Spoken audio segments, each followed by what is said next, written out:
Yay, I'm live. Awesome. I don't know if it's working or not. Looks like it's working. I guess it's working. So, let's fix this. It looks like I have a third nipple, like the lady from that one movie. What do you do with the three seashells? I don't know. I don't know how to make things work.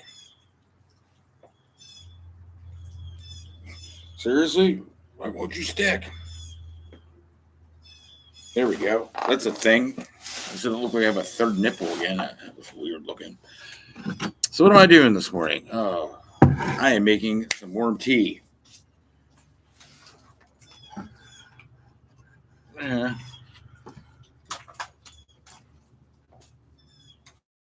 Okay, well, there's a bucket of warm tea here. It's got some, about a pound or so of worm castings in it. I use a handy dandy little bag. It is much smaller than it was when I first put it in. And I got this little, it's an air compressor for like an airbrush.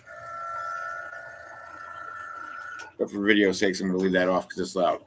But like I'm using this for personal use. This ain't something I'm selling or whatever. So one of the things I like to do is I put calcium tablets, the heartburn tablets, the cheap ones. It helps the tomatoes with was it Blossom End Rot? I think it's Blossom End Rot. I could be wrong. I don't remember.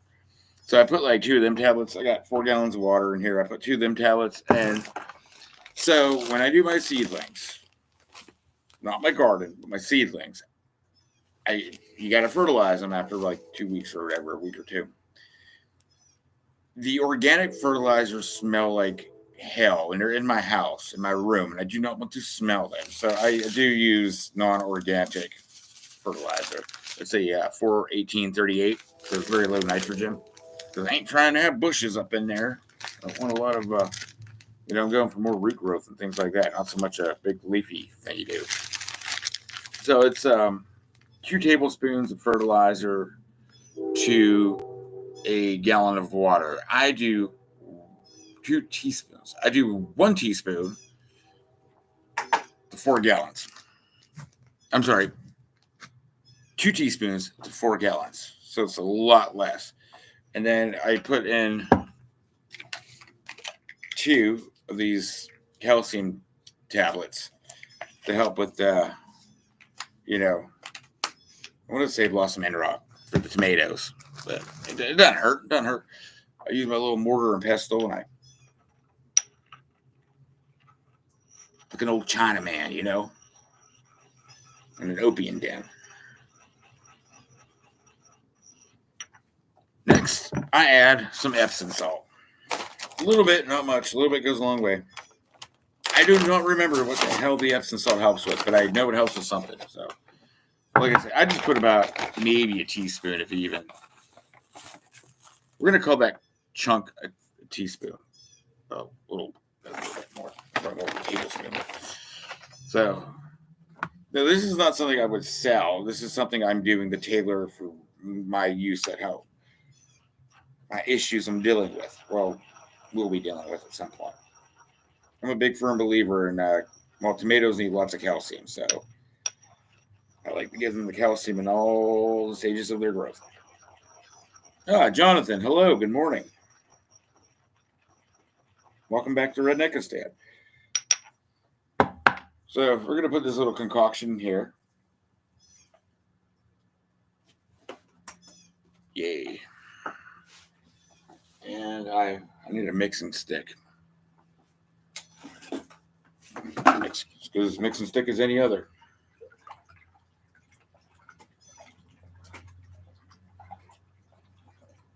Oh, yeah, you can hear that calcium doing calcium things.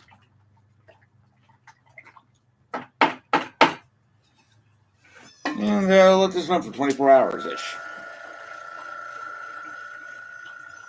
Exciting times. On a good note, I had 2 queen bees hatch yesterday. That was freaking phenomenal. I literally got to see a queen bee hatch out of her little queen bee home thing.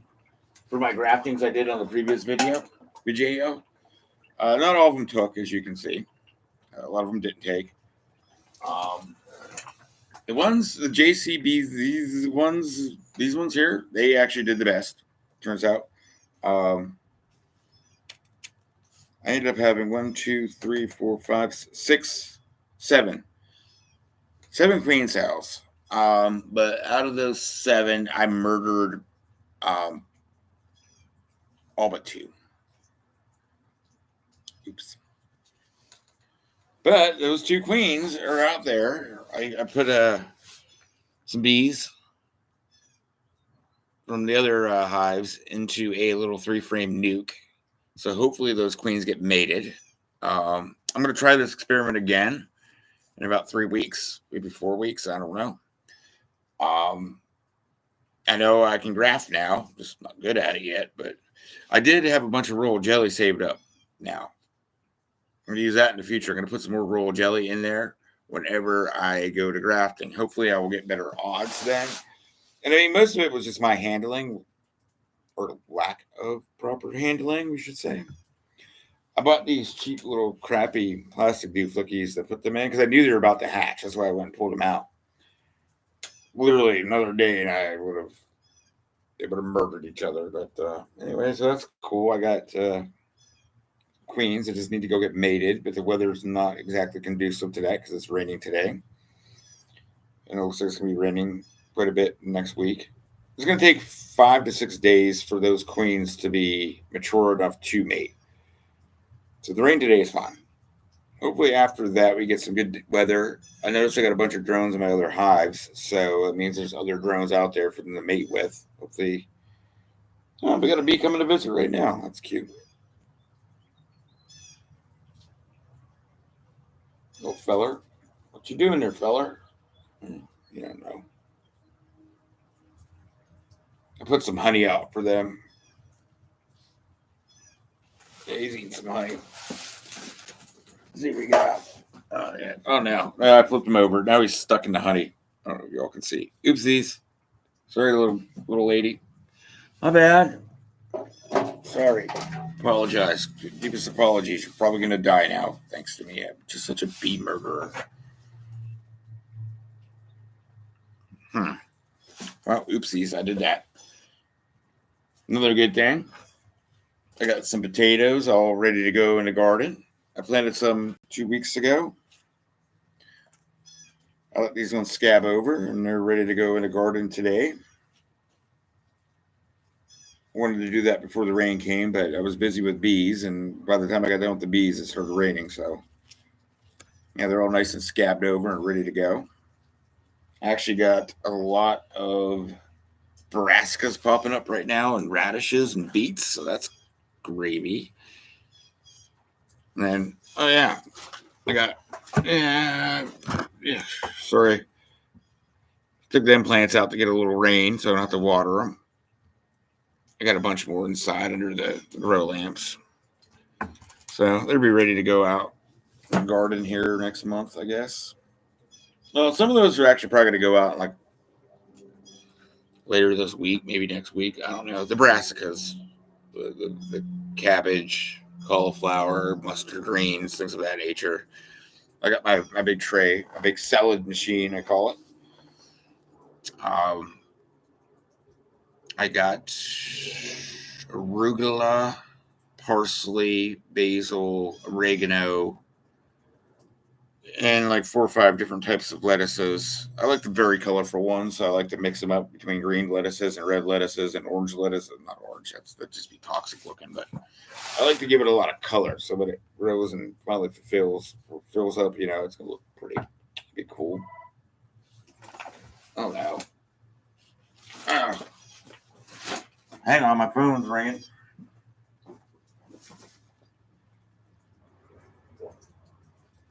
Oh.